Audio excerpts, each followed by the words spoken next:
que j'ai obtenu en 2003 avec une licence et une maîtrise à l'époque en Sciences Po Relations internationales à Lyon 3 également, et puis un master en droit de l'homme.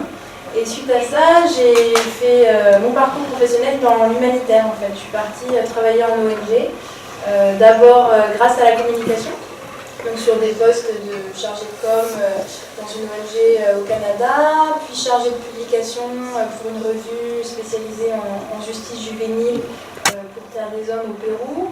Ensuite, j'ai bifurqué vers la gestion de projet, donc en laissant un petit peu de côté la communication. Et mon dernier poste, c'était coordinatrice générale pour Médecins du Monde en Inde pendant 2 ans, le Mali aussi également. Donc voilà, pas mal d'international dans l'humanitaire. Et donc me voilà de retour depuis quelques années comme consultante, formatrice, toujours dans ce secteur. D'accord, merci beaucoup Océane. Et puis donc Lucie Becker. Donc après mon DUT Infocom, donc je fais la licence IUP et la maîtrise IUP donc, à Lyon 3. J'ai voulu acquérir une double compétence, parce que bon, c'est vrai que j'avais fait 4 ans d'Infocom, donc je voulais un petit peu étoffer mes études. Et donc j'ai fait un master droit économie gestion à l'IAE. Et donc ensuite j'aurais pu chercher un travail directement en France, mais bon, comme mon niveau d'anglais était assez plus que bas, je me suis dit que c'était le moment ou jamais d'avoir une expérience à l'étranger de 6 mois et ensuite de revenir en France pour avoir un poste un petit peu plus intéressant, mieux payé. Et donc voilà, et finalement l'expérience de 6 mois s'est transformée en 10 ans, puisque ça va faire maintenant 10 ans que je suis en Irlande. Donc j'ai commencé, quand je suis arrivée en Irlande, j'ai commencé par un petit boulot pour me payer mes cours. Et j'ai ensuite commencé à travailler pour Hertz, où j'ai travaillé donc, sur le transfert d'un département de France en Irlande. Donc ça a été ma première année d'expérience vraiment professionnelle. Ensuite, j'ai été prise donc, chez Merck, un laboratoire, pour travailler sur l'implémentation de SAP, donc un logiciel de gestion intégrée, ce qu'ils appellent ça en France. Et donc également sur différents transferts d'activités basés dans différents pays d'Europe pour les transférer en Irlande et ensuite transférer une fois après avoir retravaillé les processus, les transférer en Inde et en Roumanie. Donc voilà, et ensuite j'ai passé 4 ans chez Merck, ensuite je suis rentrée chez Alexion, une autre boîte pharmaceutique, pour faire un peu le même type de travail. Et ensuite, pour changer, donc j'ai changé un petit peu de métier, tout en restant plus ou moins dans la finance. J'ai intégré Novartis il y a 2 ans et je m'occupe du budget et des forecasts pour le département des affaires médicales au niveau global. Voilà. Merci beaucoup Lucie. Alors là déjà on a une très très impressionnante variété non seulement de lieux d'expatriation et de parcours, mais en plus de métiers. Donc ça tombe bien, on va en parler pour le premier des thèmes. Donc je pense que je donnerai assez vite la parole à la salle, parce que je pense que c'est important aussi qu'il y ait des questions qui viennent de vous, donc, mais peut-être pas tout de suite. On va commencer par expliquer un petit peu rapidement les 2 thèmes principaux qu'on a choisi de développer. Le premier de ces 2 thèmes, c'est l'articulation entre votre formation DUT. On a vu que, évidemment, votre parcours universitaire ne se limite pas au DUT Infocom, mais que, dans tous les cas, c'est un socle important. On a vu aussi les conclusions de ce type-là tout à l'heure, dans une des plénières qu'on a eues. Et donc, comment cette articulation a été négociée par chacune d'entre vous dans le parcours. Alors, il y a 2 sous-questions dans cette thématique. Je vais commencer par la question sur à l'étranger, ce que vaut, quelle est la perception à l'étranger que les formations françaises peuvent obtenir de la part des entreprises ou du public que l'on rencontre. Et là, comme je l'ai fait pour la partie parcours, on va donner la parole d'abord à Virginie Lilaoui qui, de Dubaï, où il a l'air de faire assez chaud, va nous donner son impression. Donc, quelle est la valeur de votre formation en France à l'étranger? À cela, je répondrai que ça dépend vraiment du pays dans lequel vous travaillez. Certains pays attachent beaucoup plus d'importance aux études que d'autres. Mais avant tout, le plus important est certainement l'expérience professionnelle. Et surtout ce que le DUT vous apporte en tant qu'apprendre à travailler en groupe, à travailler en équipe, gérer de nombreux projets en même temps. Et surtout toutes vos expériences que vous allez acquérir au sein de stages qui, pour moi, sont la clé pour la suite de votre carrière professionnelle. Voilà, donc la question, moi ce que j'ai trouvé intéressant dans, dans le message que Virginie voulait vraiment nous faire passer, c'est la question du travail d'équipe. Je pense qu'il y a peut-être d'autres dimensions à développer, mais c'est vrai que dans les DUT en général, et puis dans le DUT Infocom, c'est quand même quelque chose qui est très souvent mis en valeur, et c'est une des premières fois où les étudiants ont ces expériences-là de manière assez construite. Alors peut-être commencer par Leïla. Leïla, comment est-ce que vous avez négocié justement ce passage de votre formation à la vie active, et comment est-ce que vous avez ressenti la perception qu'à Londres, par exemple, on peut avoir des formations françaises? Alors, je suppose que pour vous, la question est un peu, je dirais, moins centrale que pour d'autres, parce que vous aviez fait beaucoup de choses avant d'arriver à Londres. Mais il y a peut-être quand même quelques informations que vous avez déjà pu glaner depuis votre arrivée là-dessus. Si la question c'est de savoir si la formation française est reconnue ici, d'une manière générale oui, puisque je pense qu'ici les Anglais estiment que être formé en France ou être français c'est déjà, voilà, on a des formations d'excellence, donc ça ils le reconnaissent, qu'on est assez travailleurs, malgré l'image que parfois on peut avoir des Français à l'étranger. Ensuite, ici le diplôme n'est pas vraiment important, c'est-à-dire que vous pouvez accéder à des... Je suis assez d'accord avec Virginie sur la différence entre les pays. On va dire qu'ici, c'est... L'idée, c'est de vouloir travailler, en fait. Donc, bien sûr qu'il faut avoir un minimum de qualifications, mais demain, vous êtes avocate et vous êtes avocate et demain, vous êtes journaliste, c'est possible. Donc, il faut faire très attention. Donc, on va dire que moi, mon DUT, c'était plutôt quelque chose, de personnel que j'aime mettre en avant parce que, voilà, je pense que j'ai eu la chance de faire partie de la première promo et je pense que voilà, on a eu une très très bonne formation. Après, je sais pas si... après, j'ai quand même continué mes études jusqu'à un bac+5. Et après, effectivement, on va dire que mon DUT avait beaucoup plus de valeur en France qu'ici en Angleterre. Parce que ici, ça passe que c'est un DUT, ça passe que c'est un DUT. Donc voilà, ils veulent juste voir votre formation et surtout votre expérience qui est vraiment primordiale. D'accord, merci beaucoup Leïla. Alors maintenant, Marie, en Belgique et dans le monde de la culture, est-ce que les formations françaises sont valorisées? Alors, en Belgique, oui. Après, notre système n'est pas si différent le système français n'est pas si différent que le système belge, même si on a des guéguerres de voisins, pays voisins. Parce que les Belges trouvent que les Français pensent que leur formation est très élitiste, etc. Mais mis à part ça, c'est un peu la même chose. Sauf que en France, et moi j'ai vu ça pour comparer la France à d'autres pays, on fait quand même la part belle à l'apprentissage sur le terrain. À l'IUT, on a déjà 2 mois, 3 mois de stage, donc chaque année. Et je pense que ça, c'est vraiment... moi, c'est ce qui m'a apporté, pas le plus, mais pour mon travail, ça a été les stages, le travail de terrain, la mise en application de tout ce qu'on a fait pendant l'année, on le ressort pendant 2 mois. Et ça, c'était très très important. Et par exemple, c'est ce qu'ils ont moins en Belgique, il y a moins de possibilités de faire des stages. C'est des stages moins longs, c'est des stages... moins longs, du coup, c'est moins facile de développer des vraies compétences. Comme on peut le faire en France, je trouve, avec un stage de 4, 5, 6 mois même, qu'on ne peut pas faire à l'étranger. Donc ça veut dire que si vous transformez ça en conseil pour les jeunes et les nouveaux qui vont bientôt quitter le milieu universitaire, c'est de dire que dans des pays où ces formations ne proposent pas autant de relations avec le monde de l'entreprise, valoriser dans le parcours que vous avez fait ces expériences de terrain qui sont autorisées et même rendues obligatoires par les formations. C'est un peu ça l'idée? Ouais.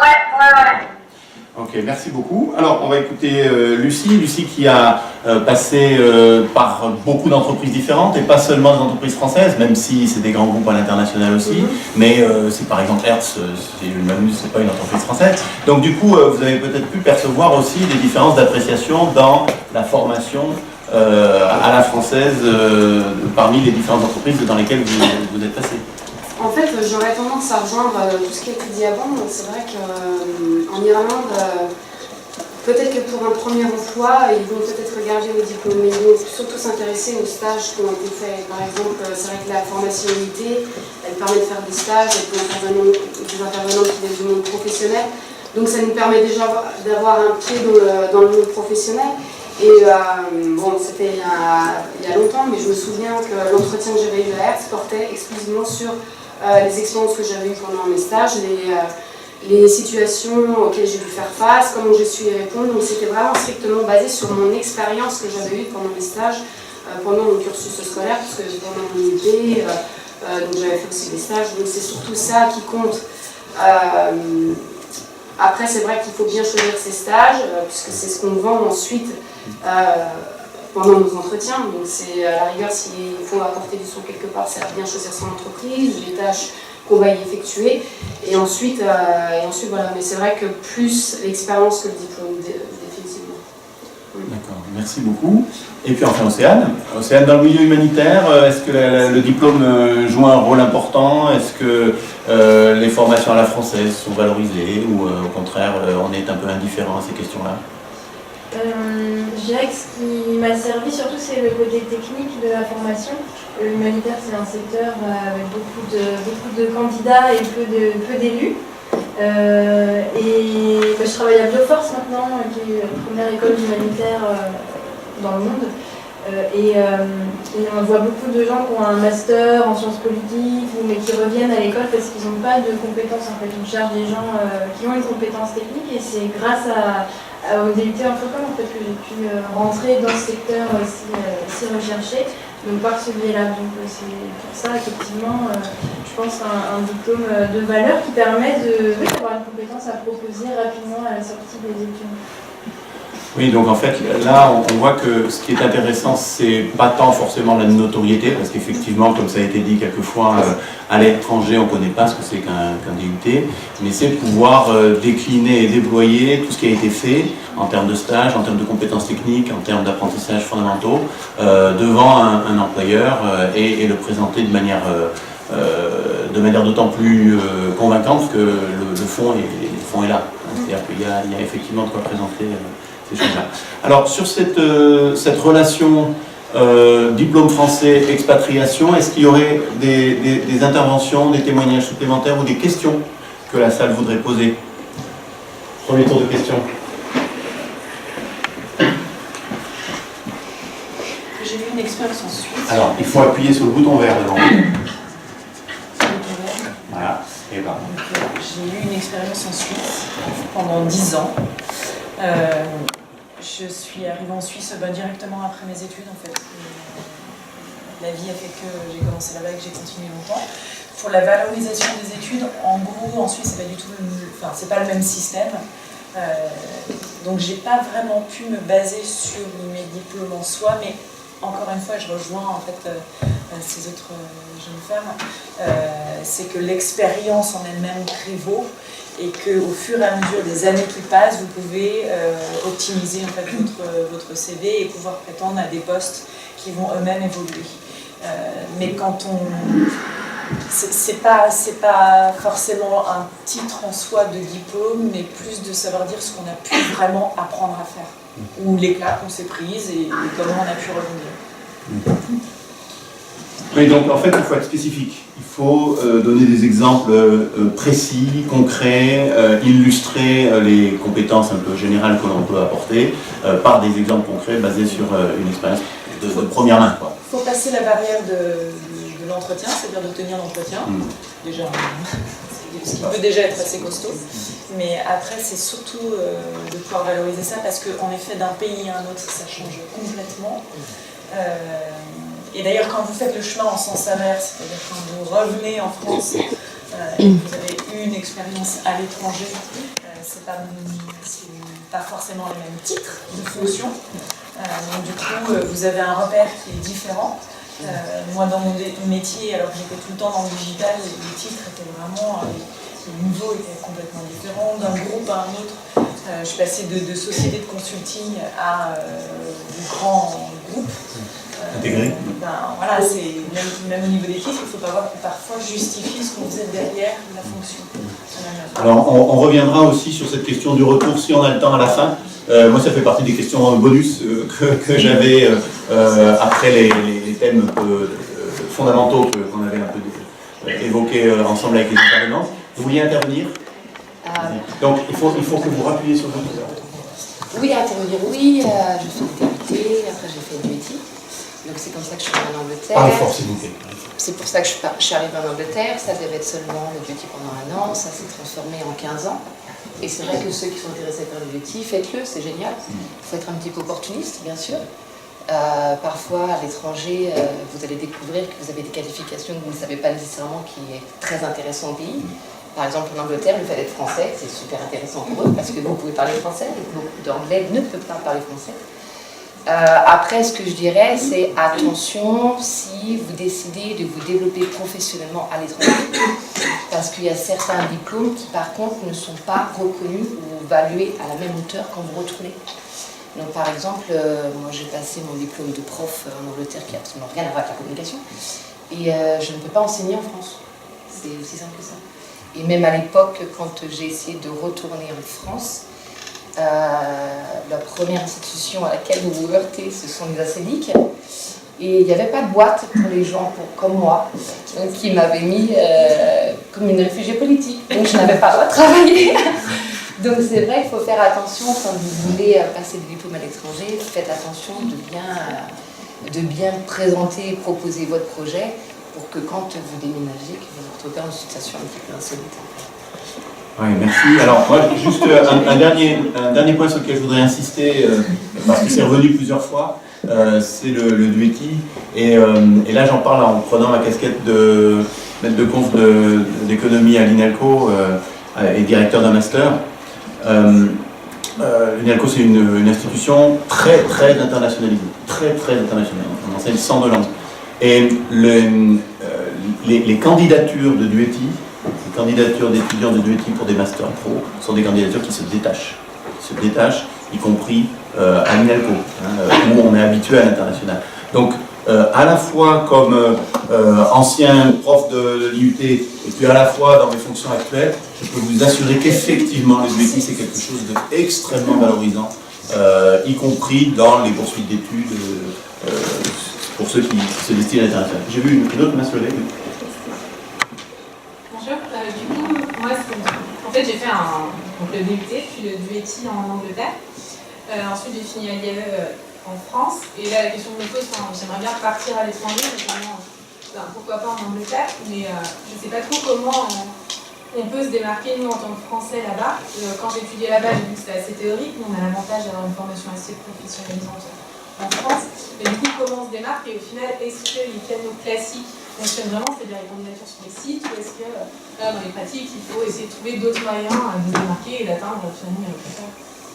Peut-être Leïla, une réponse, si vous avez bien entendu la question. Alors, après, tout dépend le secteur, mais il y a... Alors, le fait de parler français, ça peut être un plus. Donc, il y a beaucoup, malgré le contexte actuel avec le Brexit, il y a encore beaucoup d'entreprises qui cherchent des gens qui parlent français. Donc voilà, des entreprises, que ce soit dans la com, dans les services clients, etc., les services clientèle. Ici, en fait, les candidatures spontanées, il y a des cabinets de recrutement qui sont beaucoup à la recherche de talents, donc des chasseurs de tête, les candidatures, il y a beaucoup d'annonces sur les sites internet.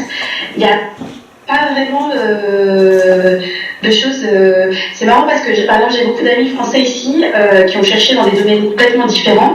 Et du coup, dès qu'on a fait la première expérience en Angleterre, Du coup, après, c'est beaucoup plus facile de trouver quand on recherche après. Et c'est vrai que la première expérience, elle est souvent difficile à trouver. Mais il y a tellement de possibilités, je vous dis, entre les cabinets de recrutement, les annonces sur Internet qui sont alimentées très très souvent. Le bouche à oreille, il y a beaucoup de réseautage ici, il y a beaucoup de groupes de réseautage, donc de networking, c'est de networking. Donc il y a pas. Je pense que la seule façon de se différencier, c'est de montrer qu'on en veut. En fait, ici, c'est ce qu'ils aiment. En fait, c'est montrer qu'on n'a pas peur de travailler, parce qu'on travaille beaucoup. En fait, il ne faut pas compter ses heures. Il n'y a pas de RTT. Il y a beaucoup de gens qui posent la question quand ils arrivent ici, les RTT, les 35 heures. Non, ça n'existe pas. Donc voilà, pour montrer sa volonté. C'est, je crois, l'atout numéro 1. Oui, alors du coup, est-ce que cette remarque que vous faites, Leïla, est-ce que ça peut conduire à dire, pour trouver une première expérience, et c'est un petit peu ce que vous disiez, Lucie, au début, il ne faut pas être trop regardant sur le secteur, le métier, etc., juste après la formation, pour faciliter l'articulation avec l'insertion professionnelle, et ensuite, on se fera un nom, on se fera un curriculum vitae, et on arrivera à percer. Est-ce que c'est un peu ça, Lucie ? Oui, en fait, moi, quand j'ai commencé à Hertz, c'était vraiment, j'ai saisi l'opportunité, puisque donc, c'est vrai que c'était un projet intéressant et que j'allais beaucoup apprendre. Après, je ne suis pas restée longtemps, je suis restée 1 an, mais c'est vrai que après avoir mis à jour mon profil LinkedIn, Merck m'a contacté et ça va très vite. Donc c'est vrai que il faut, il faut arriver motivé, c'est ce qui compte. Moi, c'est vrai quand j'ai commencé à Novartis il y a 2 ans, j'avais jamais vraiment travaillé dans tout ce qui était budget, forecast. Mais je suis arrivée avec mon expérience, donc j'avais des choses où on tiquait les cases, mais j'avais aussi pas forcément un manque d'expérience dans ce domaine, mais c'est pas pour autant que j'ai pas été choisie, j'ai été prise et aujourd'hui je me débrouille très bien. Donc c'est une question de volonté, d'arriver avec une expérience et de la valoriser et de dire en quoi ça peut apporter donc, à la compagnie et montrer sa motivation. Mais c'est vrai que la religion du diplôme, en Irlande, n'existe pas. C'est vraiment basé sur l'expérience, la personnalité de la personne et l'impression qu'elle va donner à l'entretien. Parce qu'il y a des gens qui sont absolument nuls mais qui sont très bons en entretien et qui peuvent avoir un boulot. Enfin, je veux dire, ça marche beaucoup au feeling et aux expériences passées.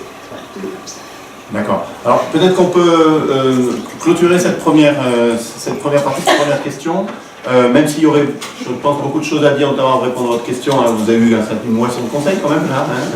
Hein. Donc on va passer à un deuxième sous-thème dans l'articulation formation et expatriation. C'est la diversité des métiers, le type de compétences. On va revenir sur des choses qu'on a déjà dites, mais peut-être justement essayer chez vous, de votre côté, d'identifier des compétences ou des expériences clés dans votre propre parcours qui ont permis de vous démarquer justement, c'est-à-dire de faire un peu cette différence. Voilà. Alors on va écouter d'abord Virginie, puisque c'est celle qui est la plus facile à lancer. Donc les métiers en France ou à l'étranger, sont-ils les mêmes?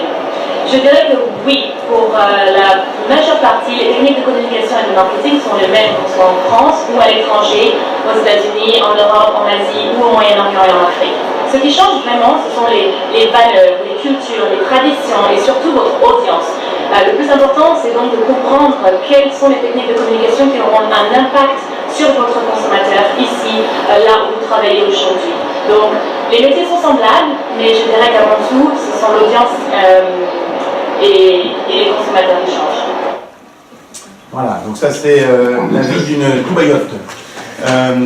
Pour vous, Marie, est-ce que ce que vous avez appris en France, il a fallu totalement l'oublier et le reconstituer pour vos interlocuteurs belges? Ou est-ce que vous avez... Vous m'entendez ou pas? Non? J'ai l'impression que vous m'entendez pas. En fait, Il y a un écho.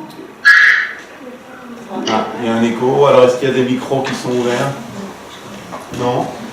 Est-ce que ça va mieux, là? Non. Alors, je relance le micro. Vous m'entendez ou pas? C'est mieux? Ouais. C'est mieux aussi pour vous, Leïla? En fait, je pense que c'est comme si la vidéo continue à tourner en fait sur Virginie, non? Ouais. Ah oui. C'est terminé, ça c'est terminé, ok. Bon, l'écho c'est terminé. On a eu ce problème au moment des essais aussi, on a eu ce problème d'écho à cause de la vidéo. Donc la question que je voulais vous poser à toutes les deux, donc je vais commencer par vous Marie, c'est dans quelle mesure vous avez dû réapprendre les métiers et les compétences en arrivant en Belgique? Alors, moi en fait, j'ai jamais vraiment travaillé en France, vu que j'ai débuté ma carrière professionnelle en Belgique. Cela dit, je voulais rejoindre en fait ce que disait l'interlocutrice juste avant moi. C'est plus les gens vers lesquels on communique. Du coup, dans un pays différent, on s'adresse à une audience différente. Donc en fait, je pense que les bases sont les mêmes, mais c'est juste une question de s'adapter en fait à son entourage et au public auquel on s'adresse. Je pense que c'est pas une question de réapprendre, c'est plus une question d'adaptabilité en fait. D'accord. Voilà.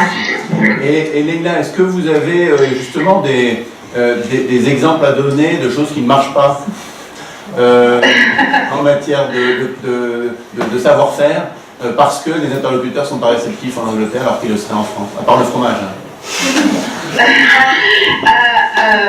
Dans mon domaine ou de manière générale? Oui, dans votre domaine, je pense. Alors, moi, j'ai pas expérimenté le journalisme anglais parce que malheureusement, je sais pas si dans la salle il y a des gens qui aimeraient être journalistes ici, par un Londres. Je veux pas casser des rêves, mais c'est quasiment impossible en fait. Parce que non pas parce que, les techniques de journalisme sont différentes, mais parce que quand on est journaliste, il faut non seulement savoir écrire, parler si on fait de la radio ou parler devant une caméra quand on fait de la télé, mais quand on écrit, par exemple, il faut toute une culture derrière nous. C'est-à-dire que nous, on a des références culturelles en France qui font qu'on se comprend, et quand on écrit un papier, c'est beaucoup plus simple de le faire comprendre aux lecteurs qui vont acheter le journal, par exemple. Ici, c'est très compliqué. Quand on n'a pas vécu ici, quand on n'a pas la culture britannique, c'est très compliqué de savoir écrire un papier avec toutes ces références culturelles-là. Et c'est déjà difficile de comprendre tous les papiers qu'on lit parce qu'il y a des références qu'on ne comprend pas parce qu'on n'est pas de ce pays. Donc, être bilingue, ça suffit pas. C'est parce que il manque toutes ces références-là qui sont essentielles quand on fait ce métier. Donc moi, j'ai pas expérimenté ça. Je suis journaliste, là aujourd'hui rédactrice en chef pour des magazines ou pour des sites internet qui s'adressent aux Français et aux francophones de Londres. Donc c'est beaucoup plus simple pour moi parce que j'ai pas eu à m'adapter. Mais je connais aucun journaliste français qui travaille pour un journal britannique. Sinon, c'est des correspondants pour des magazines, pour des titres français ici à Londres. Oui, mais c'est très intéressant aussi d'avoir cette expérience-là et de voir qu'il y a des choses qui ne passent pas, de toute façon. Il y a des références culturelles très profondes que seul quelqu'un qui a vécu une dizaine ou une vingtaine d'années dans le pays peut assimiler pour ensuite les restituer en... Mais même si vous vivez ici 10 ans, vous n'aurez pas toutes ces références culturelles, c'est-à-dire des références de votre enfance, en fait, où vous êtes né sur un sol, en fait, dans une nation, et que vous avez grandi avec toute cette culture-là. Je pense que c'est très très très compliqué. Ou après, il faut se spécialiser dans un domaine, par exemple le sport, où là, par exemple, c'est un peu plus universel. Mais si vous voulez faire de la politique, c'est très très compliqué d'être journaliste politique.